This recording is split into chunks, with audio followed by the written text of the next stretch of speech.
নবী না হওয়ার পরেও তার নাম পবিত্র কোরআনে উল্লেখ করা হয়েছে।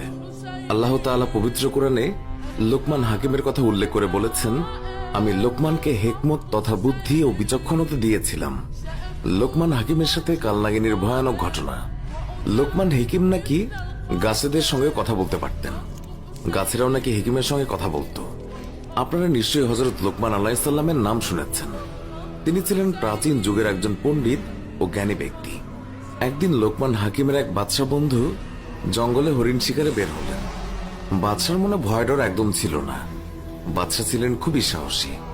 সাহসী বাদশা তীর ধনুক তাক করে এদিক সেদিক তাকাচ্ছে আর এগোচ্ছে। এদিকে বাদশার কানে মানুষের কান্নার আওয়াজ আসছে। অতি নিকটেই কে যেন কাঁদছে, সেও আবার মেয়ের গলায়।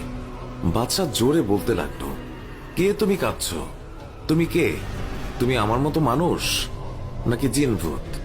এইসব বলার পরপরই আড়াল থেকে কে যেন বলল, হুজুর, আমি আপনার মতো মানুষ, তবে মেয়ে মানুষ, কিন্তু আমি আপনার সামনে আসতে পারছি না।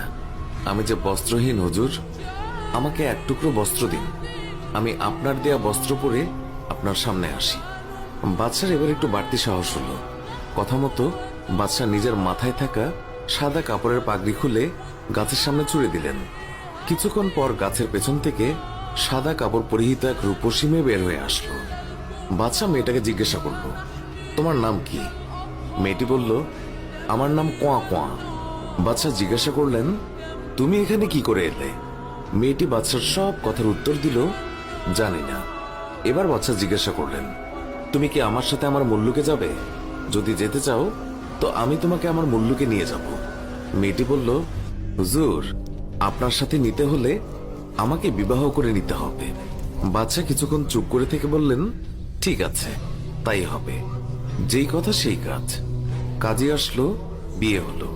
মনের আনন্দে ছোট রানী কোয়া কোয়াকে নিয়ে বেশি থাকে। বাদশা রূপসী কোয়া কোয়াকে পেয়ে অতীত বর্তমান যেন সবই ভুলে গেছে। ভুলে গেছে বাদশার প্রাণপ্রিয় বন্ধু লোকমান হেকিমের কথাও, যিনি হলেন হেকিমের বাদশা। এর আগে বাদশা যখন যা কিছু করত, প্রিয় বন্ধুর থেকে বুদ্ধি পরামর্শ নিয়েই করত। যে কোনো জটিল বিষয়ে বন্ধুকে স্মরণ করতে বন্ধু লোকমান হেকিম সেই জটিল বিষয়ের সমাধান করে দিত।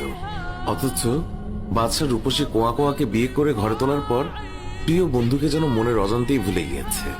কোয়া কোয়াকে দেখার পর বিয়ে পর্যন্ত কোনো কিছুই জানানো হয়নি প্রিয় বন্ধু লোকমান হেকিমকে।